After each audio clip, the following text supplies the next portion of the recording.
Hi friends, welcome back to my channel. ഇന്ന് ഞാൻ വന്നിട്ടുള്ളത് നല്ലൊരു ഉപ്പേരിയുടെ റെസിപ്പി ആയിട്ടാണ്. ഞങ്ങളുടെ നാട്ടിൽ ഉപ്പേരി എന്നാണ് പറയുക, അല്ലെങ്കിൽ തോരൻ, വറവ് എന്നൊക്കെ പറയും.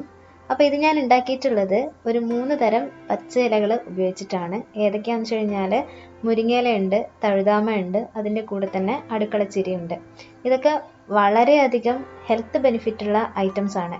ഈ തഴുതാമയൊക്കെ എന്ന് വെച്ച് കഴിഞ്ഞാൽ ആമവാദത്തിനൊക്കെ ഭയങ്കരമായിട്ട് ഹെൽത്ത് ബെനിഫിറ്റുള്ള ഐറ്റമാണ്. അപ്പോൾ ഇതിൻ്റെ മൂന്നിൻ്റെയും ഒരു കോമ്പിനേഷൻ ആയിട്ടാണ് ഇന്ന് ഞാനിവിടെ തോരൻ തയ്യാറാക്കാൻ പോകുന്നത്.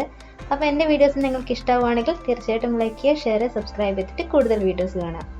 അപ്പം ഞാനിവിടെ കുറച്ച് ചെറിയുള്ളി എടുത്തിട്ടുണ്ട്, അത് തൊലിയൊക്കെ കളഞ്ഞ് വൃത്തിയാക്കി എടുത്തതാണ്. പിന്നെ ആവശ്യത്തിന് പച്ചമുളകും എടുത്തിട്ടുണ്ട്. രണ്ടും കൂടെ ഒരു മിക്സിൻ്റെ ജാറിലോട്ടേക്ക് നമുക്ക് ഇട്ട് കൊടുക്കാം.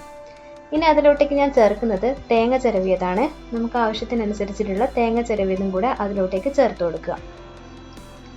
അതിനുശേഷം ഇതിലോട്ടേക്ക് കുറച്ച് മഞ്ഞൾപ്പൊടിയും കൂടെ ചേർത്ത് കൊടുക്കുന്നുണ്ട്. ഏകദേശം ഒരു 1/2 ടീസ്പൂണോളം മഞ്ഞൾപ്പൊടി ഇട്ടിട്ടുണ്ട്. ഇത് നന്നായിട്ടൊന്ന് അരച്ചു കൊണ്ടുവരാം, വെള്ളം ഒട്ടും ചേർക്കുന്നില്ല കേട്ടോ. ഇനി ഒരു പാൻ അടുപ്പത്തോട്ടേക്ക് വെക്കുക. എന്നിട്ട് പാൻ ചൂടായി വരുന്ന സമയത്ത് അതിൽ കുറച്ച് ഓയിൽ ഒഴിച്ചു കൊടുക്കുക. ഏകദേശം 1 ടേബിൾ സ്പൂണോളം ഓയിൽ ഒഴിക്കുന്നുണ്ട്. ഓയിൽ നന്നായിട്ട് ചൂടാവുന്ന സമയത്ത് നമുക്ക് കുറച്ച് കടുക് പൊട്ടിച്ചെടുക്കാനുണ്ട്. അപ്പോൾ 1 ടീസ്പൂണോളം കടുകാണ് അതിലോട്ടേക്ക് ചേർത്ത് കൊടുക്കുന്നത്. അപ്പോൾ കടുക് പൊട്ടുന്ന സമയത്ത് നമുക്ക് വേണമെങ്കിൽ ഒരു മൂടി വെച്ചിട്ട് ഇതൊന്ന് മൂടി വെക്കാവുന്നതാണ്. അപ്പോൾ കടുക് പൊട്ടി തീർന്നു കഴിഞ്ഞാൽ നമുക്ക് അതിലോട്ടേക്ക് ബാക്കിയുള്ള ഇൻഗ്രീഡിയൻസും കൂടെ ചേർത്ത് കൊടുക്കാം. അപ്പോൾ ഇവിടെ കടുക് നന്നായിട്ട് പൊട്ടി വന്നിട്ടുണ്ട്. ഇനി ഞാൻ അതിലോട്ടേക്ക് ചേർക്കുന്നത് നമ്മുടെ തഴുതാമയാണ്. അത് നന്നായിട്ട് കഴുകി വൃത്തിയാക്കി എടുത്തിട്ടുണ്ടായിരുന്നു. ഇനി അതിൻ്റെ കൂടെ തന്നെ നമ്മൾ ബാക്കിയുള്ള ഇൻഗ്രീഡിയൻസും കൂടെ ചേർക്കുന്നതാണ്. ഇനി ഇതിലോട്ടേക്ക് നമുക്ക് അടുക്കള ചീര ചേർത്ത് കൊടുക്കാം. അതും കഴുകി വൃത്തിയാക്കി വെച്ചതാണ്. എന്നിട്ട് ഇതെല്ലാം കൂടെ ഒന്നും കൂടെ നന്നായിട്ടൊന്ന് മിക്സ് ചെയ്ത് കൊടുക്കുക. നിർബന്ധമൊന്നുമില്ല, വെറുതെ ഒന്ന് മിക്സ് ചെയ്യുന്നതെന്ന് മാത്രമേ ഉള്ളൂ. ഇനി അതിലോട്ടേക്ക് നമ്മൾ ചേർക്കുന്നത് മുരിങ്ങയിലയാണ്. അപ്പോൾ ഇത് മൂന്നും കൂടെ ചേർത്തതിന് ശേഷം ഇത് നന്നായിട്ടൊന്ന് ഇളക്കി മിക്സ് ചെയ്ത് കൊടുക്കുക. എന്നിട്ട് നമ്മൾ ഇതിലോട്ടേക്ക് നമുക്ക് ആവശ്യത്തിനനുസരിച്ചിട്ടുള്ള ഉപ്പും കൂടെ ചേർത്ത് കൊടുക്കുക. അപ്പോൾ ഞാനിവിടെ ഉപ്പ് ചേർത്തിട്ടുണ്ട്.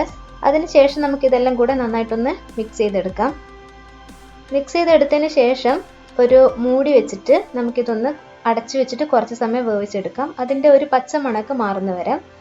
അത് മാറിക്കഴിഞ്ഞാൽ നമുക്ക് ഇതിലോട്ടേക്ക് നമ്മൾ നേരത്തെ അരച്ചു വെച്ചിരിക്കുന്ന തേങ്ങ ചേർത്ത് കൊടുക്കാവുന്നതാണ്. അതിൻ്റെ കൂടെ കുറച്ച് കറിവേപ്പിലയും കൂടെ ചേർത്ത് കൊടുക്കാം.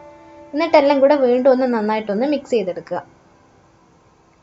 അതിനുശേഷം നമുക്ക് വീണ്ടും ഒരു മൂടി വെച്ചിട്ട് ഇതൊന്ന് അടച്ചു വെച്ചിട്ട് വേവിച്ചെടുക്കാവുന്നതാണ്.